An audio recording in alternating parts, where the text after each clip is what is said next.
Hi everyone, I'm Steve Stoller. And I'm Shauna Haley, and this is Inside Plano, where we take you behind the scenes of our city. We'll introduce you to the faces and places who help make this a great place to live. And give us lots of reasons to love Plano. Well, hello, Steve. Hi, Shauna. It is good to see you, and we are in the month of May. It's very exciting. I think most people are making plans for summer, but you and I have been thinking about, and while we were waiting to record this episode, talking a lot about work. Yes, but specifically the work we're talking about is all the work going on with the development projects all across Plano. And for a city that's about to celebrate our 150th birthday, we're not slowing down at all. No, during February's State of the City, Mayor Munns actually mentioned 6 big projects that are underway in Plano right now. 4 of those are greenfield, so they're new ground construction, and 2 are major redevelopments. But it turns out that's actually just a fraction of the work that's happening in Plano right now. So today we have 2 special guests. We've asked our Director of Economic Development, Doug McDonald, and our Director of Special Projects, Peter Braster, to join us to talk about these development projects. So gentlemen, we always start off by asking you what one thing is about you that we don't know. Now, both of you have been on our podcast before, so you got to come up with something new. Something new. I don't think I did it last time, but I always used to like to do this. My dad was involved with the airline industry, so we got to go ride on the Goodyear blimp. Really? Oh, now I'm instantly jealous. I'm still waiting for a hot air balloon ride. You got the blimp. The blimps are really loud. Doug, how about you? So I know I didn't use this one last time, but I went to school at Texas Tech undergrad, and our mascot's Raider Red. Looks like a little Yosemite Sam. And so for at least one baseball game, I was able to be the mascot, Yosemite Sam, Raider Red. And it was all because you have to be under 5'7" to be able to be in the costume, so your legs don't show. So it was the first time I felt like in my entire life that being short actually gave me a benefit to do something that other tall folks could not do. Kind of legendary. Yeah. So let me ask you this. You're the Economic Development Director. You're the Special Projects Director. How are your jobs different, and how do you work together? Yeah, so, a lot of the work we do is bringing new value to the city. And so that in different ways, you can look at it in terms of bringing new jobs. You can look at it retaining jobs that we currently have today. We can look at business retention and engagement programs, and all that really is what kind of falls under the economic development umbrella of business recruitment, retention, expansion, and engagement. And then as you start having more of a built environment and you start getting into redevelopment, you get a lot more complicated projects. That's when it kind of falls into the Peter realm of special projects. Sure. So it's, our relationship is very symbiotic, which is we add value to each other's programs, where mine is much more about building or rebuilding environments. It is still economic development. It's not traditionally things that Plano had to do in the past, but we certainly, looking forward, need to do more of it, where we want to have reinvestment into our real great assets that we have, some of the big office buildings, and as the marketplace changes, we want to be able to take advantage of that change and have programs that help that happen and move the city forward. Yeah, and then especially on our big projects or projects that need a lot more hand-holding. Peter's team actually is our kind of concierge service, and it's a really unique program that we have that really Plano only has, that as we meet with companies, and especially on our trip recently to Asia, we were able to tell the companies, hey, once you come over here, we have a concierge service that will help you get to the permitting process and get through all the city's permits and processes, and really kind of handhold you as you move forward to be able to open up your business. Doug, we had a recent broker meeting, and during that session you mentioned that Plano is the business capital of North Texas. Can you explain what you meant by that? Yeah, I think since the 1980s, Plano has really led the region in terms of job growth and corporate recruitment. Corporations landing here from EDS to JCPenney to Frito-Lay to now the Toyotas, the Liberty Mutuals, JP Chase Morgan. All those really have continued to show that we are really an economic development engine in the region, and we continue to be. being in Collin County and being Collin County's largest economic development and economic area for business, and being one of the fastest growing counties in the country, it continues to show that Plano is leading the wave of new growth in new businesses and more jobs coming to our region. And we've always, the last few decades, have led that growth in the business sector. And I think we continue to do that not only with the existing business we have today, but even in the redevelopment mode of some of our big redevelopment projects that will also be bringing in new jobs and new office space for our city. Peter, you touched on this a little bit, but can you go into more on what makes a special project special? Well, generally, it's special when Mark Israelson says it is, right? Isn't that all of our job? Yeah. But really what it is it's all of the special districts. So some of the economic development tools that we have in the state of Texas allow us to form special districts, whether it's tax increment reinvestment zones or public improvement districts. And those districts are a little labor intensive to get off the ground.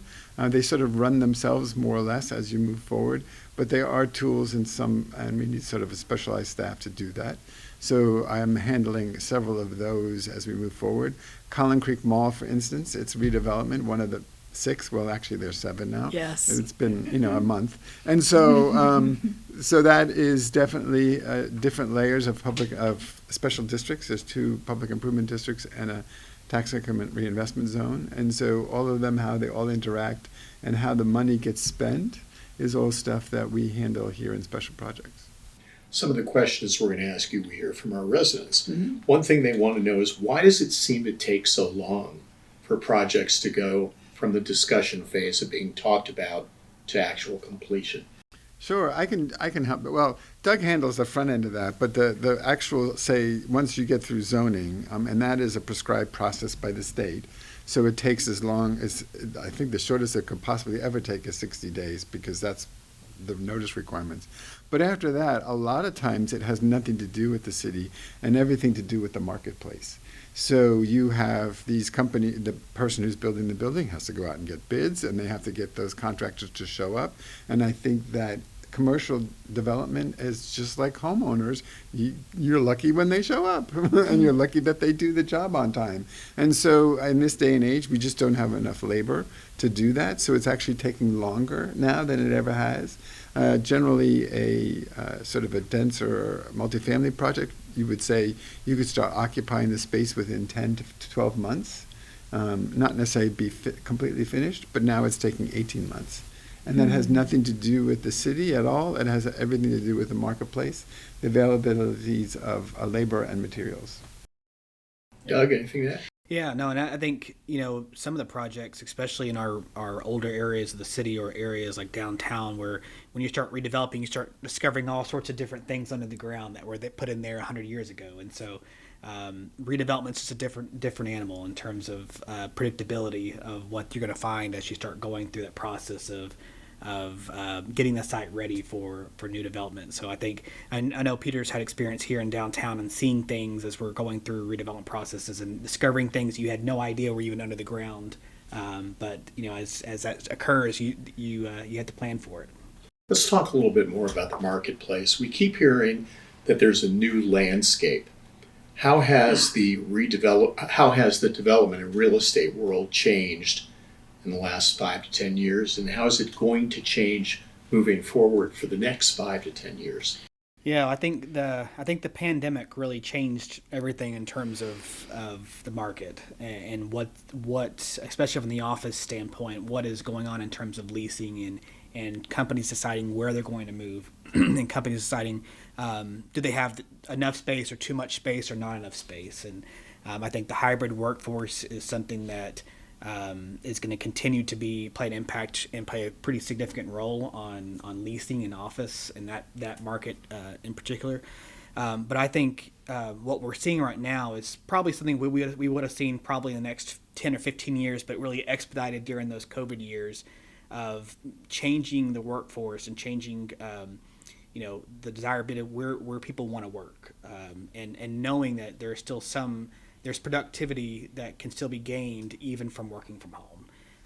So you see some companies now are moving to the hybrid workforce. Some have gone fully back in person, but some will stay remote forever. And that's just they've been able to still have the same productivity during the COVID years. And so we're right now changing and looking at how we can help support some of these new trends now, especially in the office market, that have really significantly changed since 2020. Yeah, so would you say that the challenges and opportunities are the same, or are they different between our various market sectors? And then, for our listening audience, when I talk about market sectors, what I'm talking about industrial, retail, office, general commercial. Sure. I think, right now industrial is pretty hot in North Texas. I mean, I think you could do as many projects as you could get going. We don't have a lot of industrial land left, but we are seeing reinvestment into the stuff that we do have. Housing is still rather strong. Maybe the pricing isn't going up as fast as it used to be. I think that what's going to be interesting is when some of our larger projects like Collin Creek are going to come online with new homes, how fast they're going to be built. There's 3 builders on that project, and they're chomping on the bit to get started. So the marketplace is telling us there's still a market for single family. There's still a market for multifamily. Always going to be, because we have so many people moving here. Office, not so much, but certainly we're seeing some rebound in hospitality, meaning hotels. And again, but the strongest market remains industrial. So with those economic conditions changing, would you say the development market overall is slowing down, or is it staying steady? I think it now on the industrial side, it is rapidly going. Like, as Peter mentioned, I don't think we could build enough to support the demand that's out there right now for industrial and manufacturing.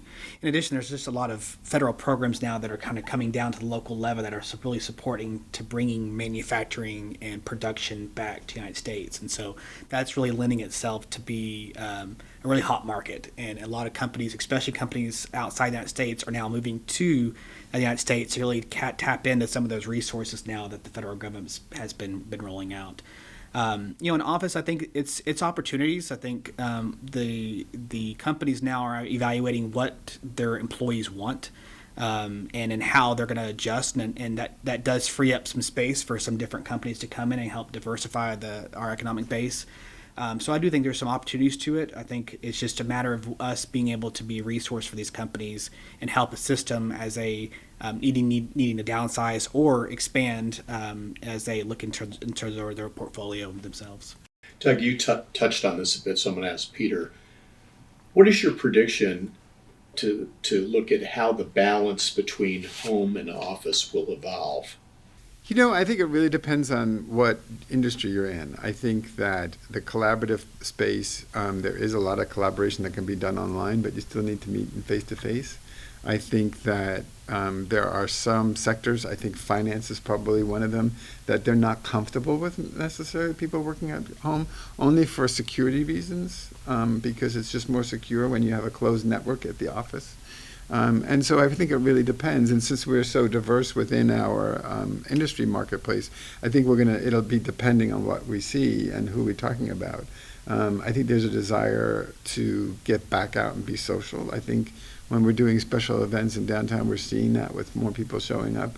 There's still that need as human beings to be social. And so while we all want to some days really want to close ourselves away and be home, I think that you're still going to have to come to the office. The question is it going to be 5 days a week or not? And then how much space are you going to occupy when you are at the office? And that's going to be, I think, the interesting trend, which nobody really has gotten a grasp on, is we were downsizing and sharing space. And what the pandemic taught us is maybe that's not the best thing, because maybe we need to be just a little bit further apart. And so I think we're seeing some difference in how people want to work when they get to work. And then, of course, amenities are key. Yeah, and I think you started seeing initially when the pandemic happened was this hoteling of space where companies would have one desk and multiple people would use it per week, and then that started kind of shifting as the pandemic kind of moved on. Well, you can't really just be sharing desks, and you have your own separate spaces. And then that really led the demand of, we still need to have the exact same square footage of space. We just may not be occupying it 100% every day. It may be 50 to 60% each day, coming in and out, but people still, if they're coming to the office, still want to have a desk space that's theirs, that they can put photos, that they can make it part of their life. And so that demand of having their own space and not having this hoteling of office space really, I think, is shifting a little bit to having more office space as part of that shift and trend.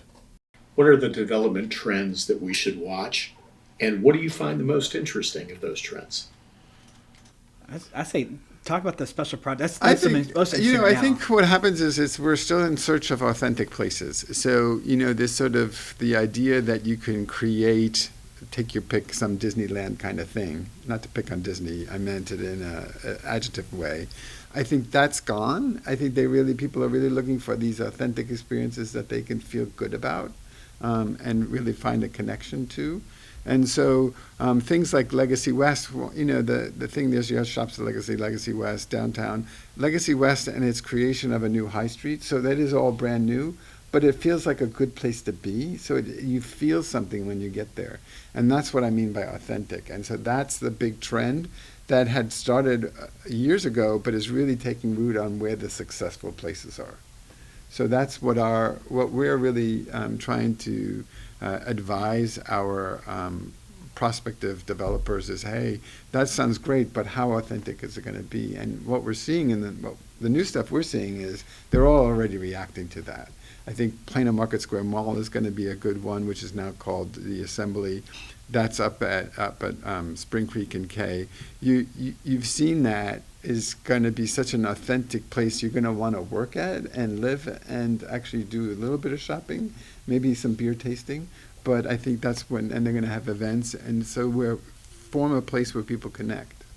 Yeah, I think it used to be that, to have a really unique place, you have a mix of uses, but now the trend has been now how do you activate it and how do you continue to be a success? So it's not just building it and going away. You have to build it and then program it and activate it every day to make it successful. So you go to Legacy West, there's always something going on, either at the food hall or along the streetscape. They have selfie stations. They decorate it for Christmas. They have parades down Windrose. It's constantly being programmed, and that's what makes it so successful. And so you're seeing with Collin Creek and the Assembly that the plans to make it to activate these sites, and Peter and his team do downtown and have been very successful in that as well. And so that's really, I think, the interesting thing when the development trends. It's not just the built environment, it's how are you coming in behind and activating it, and the human scale and the connectivity with people.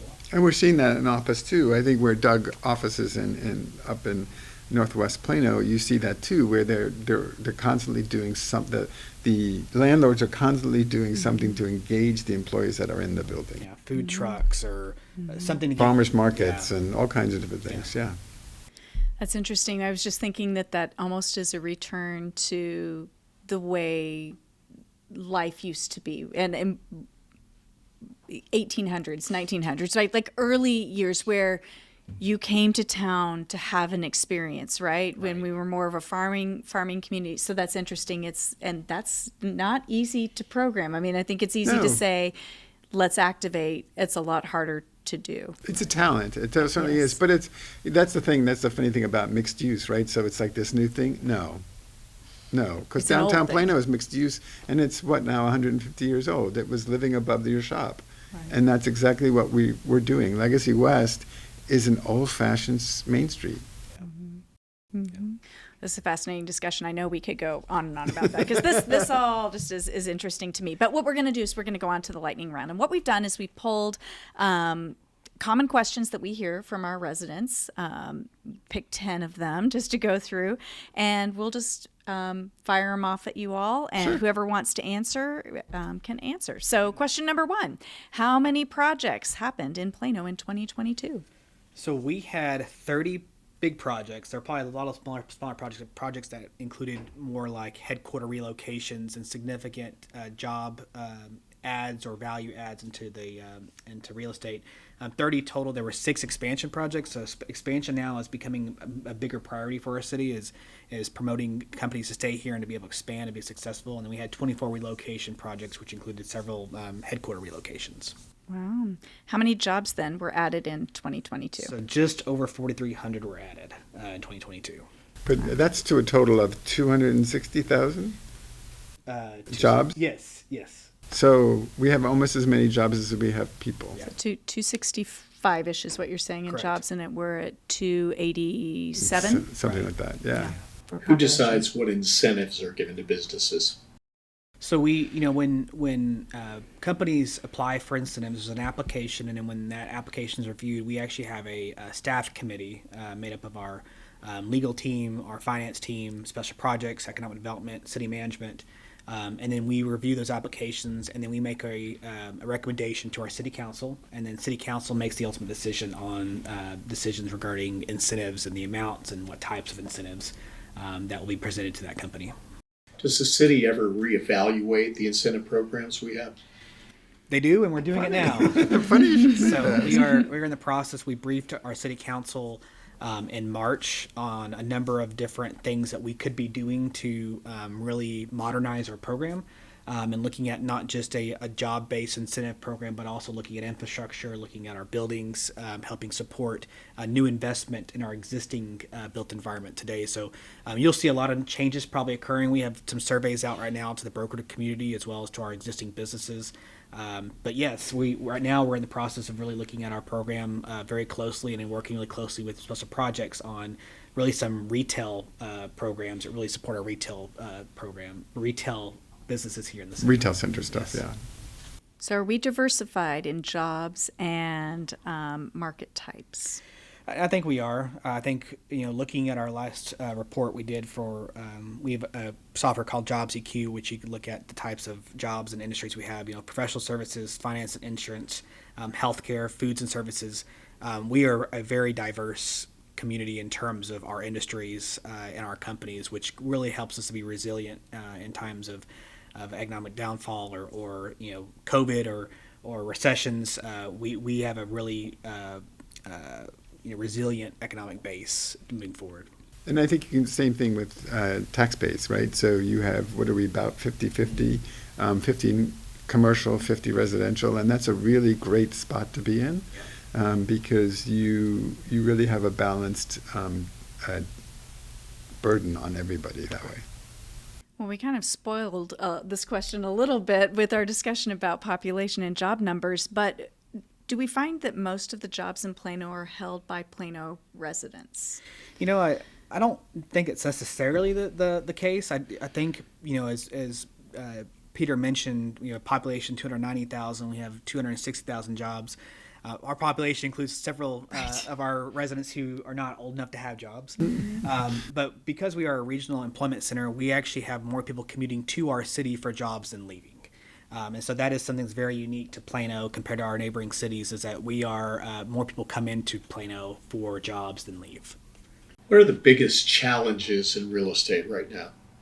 I think right now it's interest rates and inflation. I think that's really what kind of has put the pause on some of the big projects that are moving forward. I think that'll get addressed, as time moves on.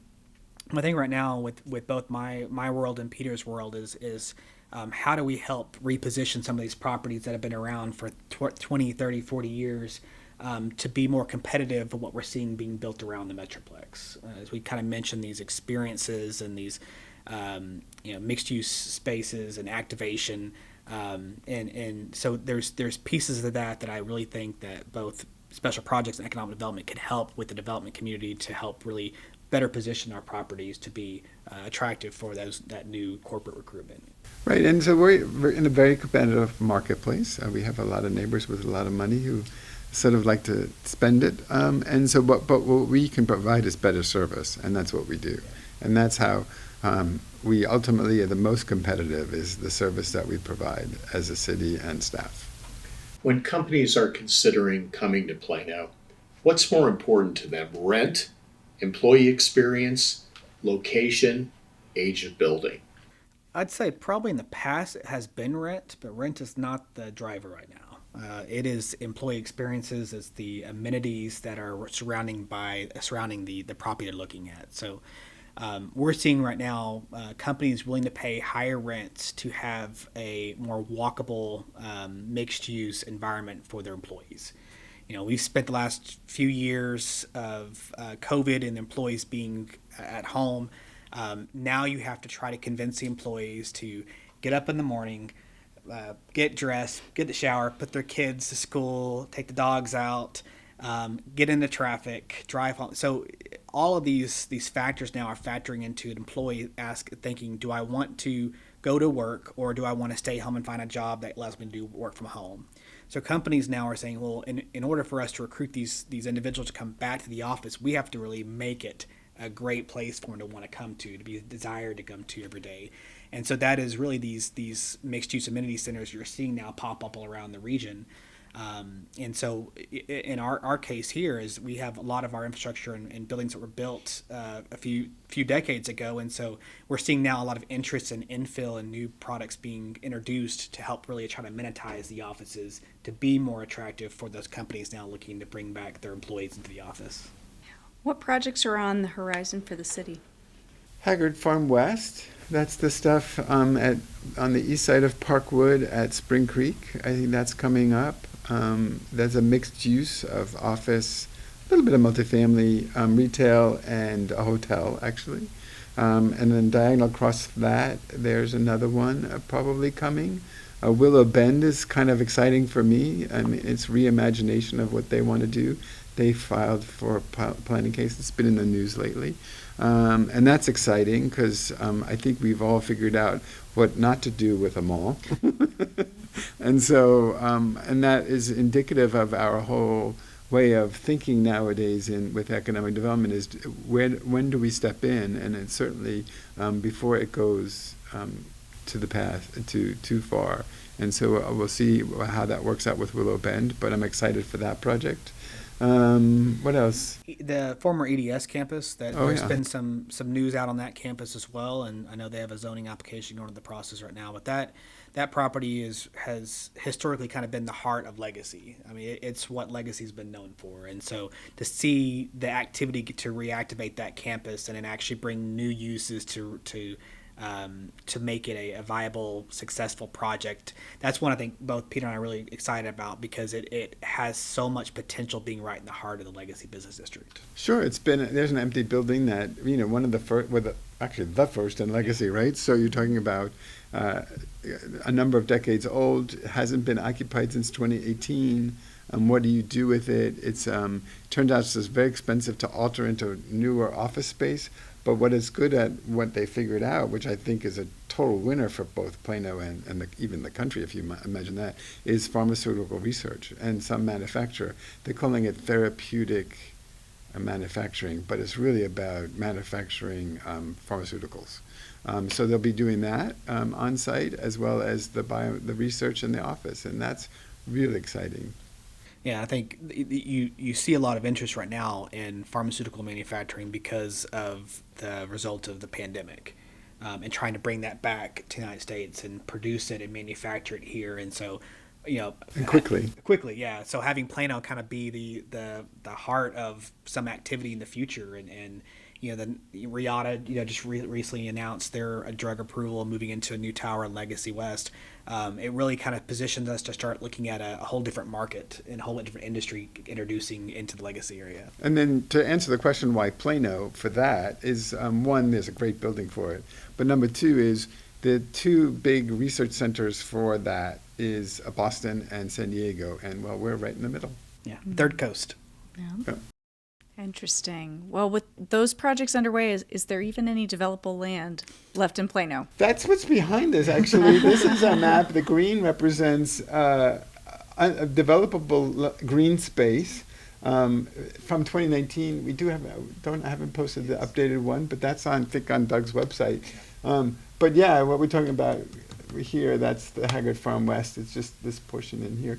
But in any way, that's what this represents. As you can see, not a whole lot. Mm-hmm. So a little over 2,000 acres, which isn't much. Is that even, I was trying to remember when I joined the city, it wasn't significant, but that sounds like that's maybe 5% of our acres. Does that sound about something right? About Just that, if right? I was Yeah. guessing. Well, yeah, that's what it says up there, yeah. Well, look at that. If I read the sign. So 5% in 2019 minus. Yeah, minus there's some, yeah. Started. There's quite a few, yeah. Yeah. Well, gentlemen, thank you so much for joining us today. I mean, both your responsibilities, special projects and economic development, have meant so much to the city of Plano. And what's really amazing to me is that we continue to attract these incredible companies to our city. And through the years, we've built our city on doing that. Right. So thank you very much for what you do and for joining us today. We got Doug McDonald here, our Director of Economic Development, and our Director of Special Projects, Peter Braster. Thank you for joining us. Thank you. And that does it for another episode of Inside Plano. We love it when you send your questions and follow up to episodes, and we're getting more and more emails from you every month. That's askplano@plano.gov. Until next time, Plano. Thanks, Steve. Thanks, Shauna. See you next month. And that's it for our Inside Plano. We hope you enjoyed it as much as we did doing it. If you have any comments or suggestions, send them to us at askplano@plano.gov. Bye. Talk to you next month. The Inside Plano podcast is brought to you by the City of Plano.